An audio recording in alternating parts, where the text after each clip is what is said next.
Cristóbal Sánchez, un suscriptor de Vino Clarito, me pide que hable de un vino de un nombre muy interesante y difícil de encontrar en el mercado, que es el vino de los muertos. Un vino portugués que lógicamente se denomina en ese idioma Vinho dos Mortos.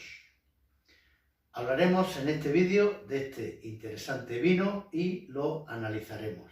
Bienvenido a Vino Clarito. Vino Clarito, el vino explicado para que todos lo entiendan.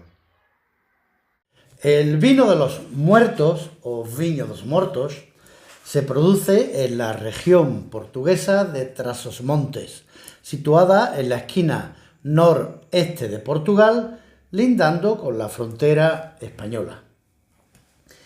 Trás-os-Montes es una gran región de producción de vinos, cuenta con 11.000 hectáreas de viñedo, pero el vino de los muertos no se produce en toda la región de Trás-os-Montes.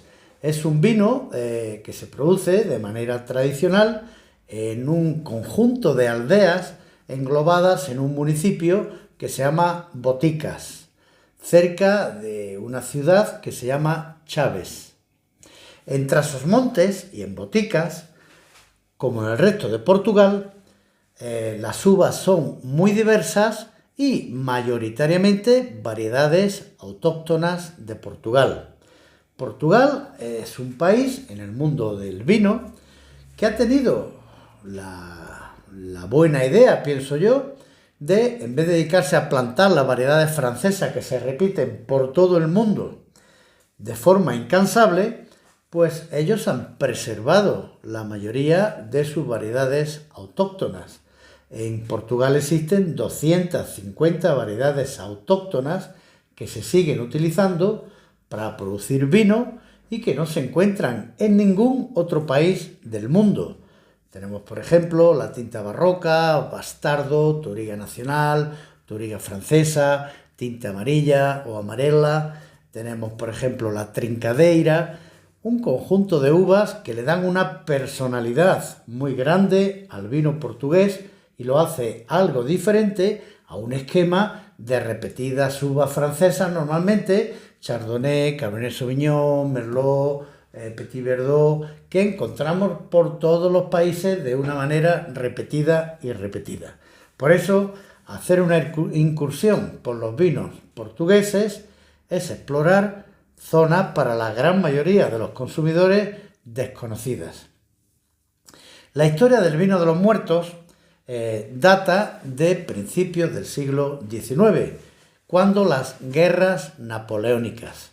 La guerra napoleónica, que se llamó la Gran Guerra hasta que llegó la Primera Guerra Mundial, era la guerra en la que habían participado más países en toda la historia de la humanidad, guerras que se producen sucesivamente en 7 coaliciones de países diferentes, donde se envuelven Rusia, Reino Unido, Prusia, Lombardía, Nápoles. Recordemos que Italia no existía todavía, Prusia, Alemania tampoco existía en aquellos tiempos, Austria, España, y todos luchan contra Napoleón Bonaparte. Esa guerra, o Francia, esas guerras napoleónicas son algo que tiene su origen en la Revolución Francesa. La Revolución Francesa de 1789 es un periodo muy turbulento donde cambia muchas cosas en la historia de la humanidad. Se extingue el sistema feudal de diezmos y de ser juzgados en unos tribunales especiales los nobles, se acaba con la monarquía absolutista, lo que se llamó en ese día el antiguo régimen, y se invoca por primera vez en la historia de la humanidad la soberanía popular. Se empieza a hablar de derechos humanos y en Francia se instaura un sangriento régimen en el que mueren muchas personas y prácticamente casi la totalidad de los estados que seguían siendo de monarquía absolutista luchan contra ese nuevo régimen republicano y de soberanía popular que es Francia, intentando pues acabar con ese régimen. Francia tiene una historia curiosa porque casi un siglo después vuelve a rescatar la monarquía con el imperio y un sobrino de Napoleón Bonaparte vuelve a ser el emperador francés. Pero esa es otra historia. Quedémonos con que en ese periodo turbulento de guerras napoleónicas que sacude prácticamente toda Europa, se lucha en Austria, en Prusia, en Italia, en España, en Portugal, en Rusia, entró también el Imperio Otomano, prácticamente envuelve a todos los estados europeos.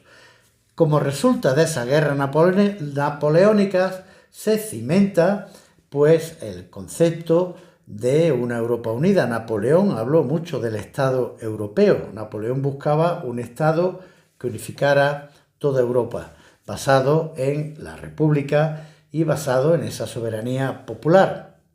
Lamentablemente se truncó y tuvieron que pasar muchos años hasta que nació de nuevo el concepto de la Unión Europea, que hoy en día disfrutamos todos los europeos y que nos preserva de las infinitas guerras que hemos tenido en el pasado. Como resulta de esas guerras napoleónicas, se independizaron las colonias de España, surgieron todos los nuevos países del continente americano, Estados Unidos, aprovechando, se anexionó las posesiones españolas de Florida y la Luisiana, Inglaterra también, pues aprovechando, se apropió de la isla Trinidad. Pero en fin, volviendo al vino, el vino surge en Trasosmontes, en la población de Boticas, porque cuando se van acercando las tropas de Napoleón, los ciudadanos empiezan a enterrar todas sus posesiones porque saben que los soldados arramblan con todo y toman poder de absolutamente todo, y especialmente el vino. Entonces cavan como una especie de fosos, entierran las barricas y las botellas de vino, las cubren de tierra y aguantan ahí enterradas bastantes meses hasta que los franceses pues son empujados por el ejército inglés que desembarca en Portugal y los franceses tienen que huir. Los vecinos desentierran ese vino y notan que el vino ha mejorado bastante. Tal vez sería también por haber estado muchos meses sin beber vino y les pareció más bueno que nunca, pero en fin, ganó el prestigio de que ese vino enterrado, una vez desenterrado, pues el vino estaba bastante mejor.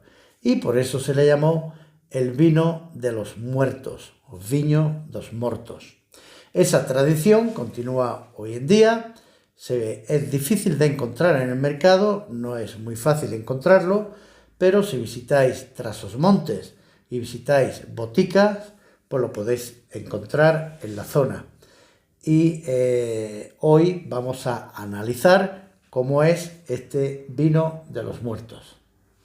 Del vino de los muertos, viño dos mortos, no se producen muchas botellas.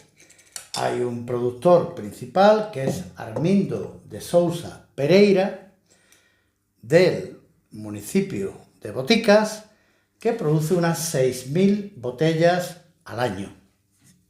Siguiendo la tradición, este vino pues es enterrado aproximadamente en el mes de marzo, pasa unos meses bajo tierra, en la bodega, después es desenterrado y vendido al mercado.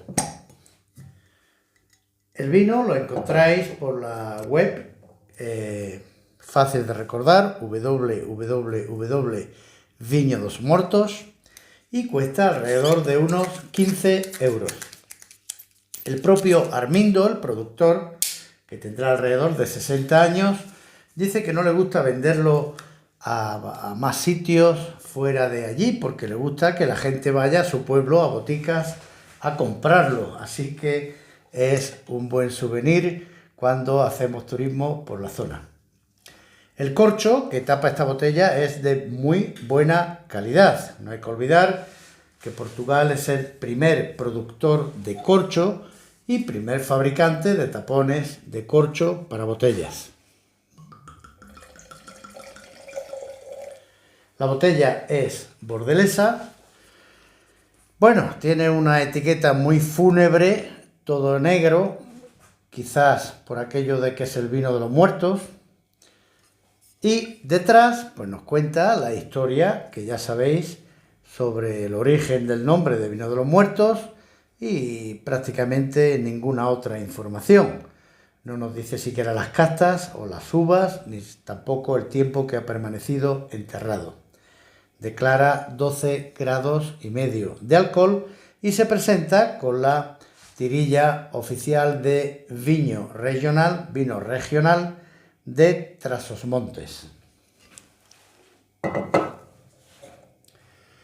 A la vista vemos ya algunos restos de gas, que es típico en el vino de los muertos, ya que se embotella antes de que haga la fermentación completamente y acaba el resto de fermentación dentro de la botella y presenta algunas pequeñas burbujas de gas. Por supuesto, no llega a ser un vino gaseoso, un vino espumoso, pero sí tiene un restito de anhídrido carbónico. El vino tiene una capa media alta y tiene un color cereza. Estamos probando la cosecha de 2020. Tiene un color rubí con levísima irisación naranja en el borde y se ven esas pequeñas burbujas de anhídrido carbónico que antes mencionaba. La lágrima no es muy notable. El vino tiene un aroma de intensidad leve media. Se aprecia ese aroma secundario de levaduras muertas y de resto de fermentación. Claro, en un vino de los muertos parece que sea normal que tenga un resto de levaduras muertas. Permitidme el desahogo. Tiene un interesante aroma también, que puede recordar al cuero, a la carne de caza, cuando estamos desplumando una perdiz, cosa que poca gente habrá hecho, pero bueno, los que lo hemos hecho sí recordamos el olor a carne de caza. Un leve toque de alquitrán, es un aroma muy interesante, es un aroma muy peculiar en este vino. Por otra parte, el aroma es limpio, intensidad media, como digo, y es un aroma disfrutable y muy particular. En la boca,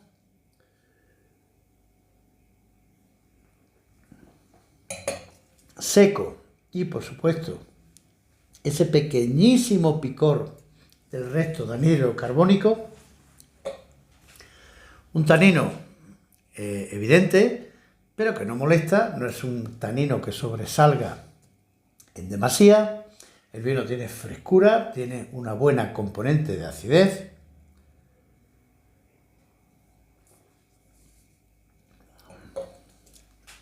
Alcohol bajo,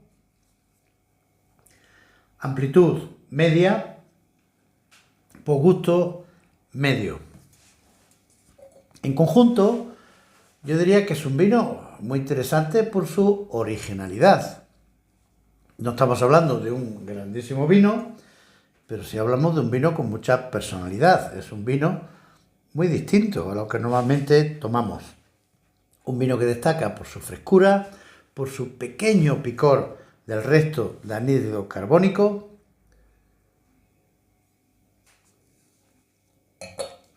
El vino entra fácilmente, se disfruta fácilmente, leve amargor final e invita esa frescura a seguir bebiendo. Un vino que combinará fantásticamente con ese resto de anhídrido carbónico leve y esa acidez, esa frescura, pues va a combinar magníficamente con platos grasientos, salsa de carne, cochinillo asado, magníficamente, cordero. Este vino, que es un vino fácil de beber, ligero, leve de cuerpo, no tiene mucho cuerpo, pero muy refrescante en boca, pues va a compensar magníficamente con los platos grasientos.